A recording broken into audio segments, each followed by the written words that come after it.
एक समय की बात है। किसी गांव में 3 चोर रहते थे। तीनों चोर गांव में चोरी कर अपना दिन चलाया करते थे। गांव में थोड़ा मोड़ा चोरी करके उनका मन ऊब चुका था। अब उनका मन कर रहा था क्यों नहीं एक बड़ा चोरी किया जाए। अब वो चोरी करने के लिए शहर चले जाते हैं।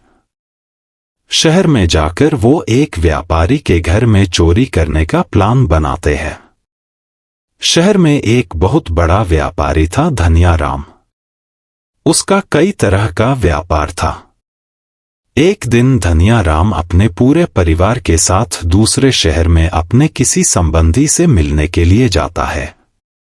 तीनों चोरों को लगता है यह बिल्कुल सही समय है इस घर में चोरी करने का। उस रात वह तीनों चोर सेठ धनियाराम के यहाँ चोरी करने आ जाता है और पहरेदार के नजरों में आए बिना वो चुपके से घर में अंदर घुस जाते हैं। घर के अंदर में उन्हें सेठ धनियाराम के कमरे में एक बड़ा तिजोरी दिखाई देता है। तीनों के तीनों चोर तिजोरी तोड़ने में माहिर थे। तीनों चोर तिजोरी को बड़ी सावधानी से तोड़ देते हैं और अंदर में रखा हुआ जितनी भी जेवरात और पैसे मिलते हैं वो अपने बैग में भरकर चुपके से भाग निकलते हैं। तीनों चोरों को लगता है शहर में रहना अब उनके लिए ठीक नहीं है, क्योंकि सेठ धनियाराम जब आएगा तो उन्हें चोरी के विषय में मालूम चल जाएगा और वो पुलिस को खबर कर देगा और पुलिस उन तीनों चोरों को पकड़ लेगी। यही सोचकर तीनों चोर अपने आप को पुलिस से बचाने के लिए जंगल भाग जाते हैं। उनके पास अब काफी धन था। इतना सारा धन शायद जिंदगी में उन्होंने पहली बार चोरी किया था। जंगल में रहते रहते उनके पास जो भोजन थी वह समाप्त हो चुकी थी। वो सोचते हैं इतनी सारे धन के साथ अगर वो शहर जाएंगे तो पकड़े जाएंगे। उनमें से एक चोर कहता है, मैं शहर जाता हूं और खाना पीना खाकर तुम लोगों के लिए खाना लेकर के आता हूं।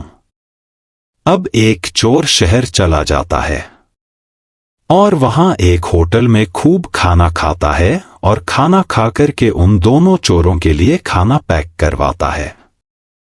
जब वो दोनों चोरों के लिए खाना लेकर के जा रहा होता है तभी उसके दिमाग में एक विचार आता है। वो सोचता है उन लोगों के पास चोरी का काफी धन है, अगर ये धन सिर्फ उसी को मिले तो कैसा रहेगा। अब वो एक योजना बनाता है और दोनों के लिए जो भोजन ले जा रहा था उस भोजन में जहर मिला देता है ताकि जहर देकर उन दोनों चोरों को मार दे और ये सारा धन खुद ही कब्जा कर ले। इधर ये दोनों चोर भी आपस में एक योजना बना रहे थे, अगर वो दोनों इस धन को हथिया ले तो कैसा रहेगा। क्यों ना बाजार गए उस चोर को मार दे।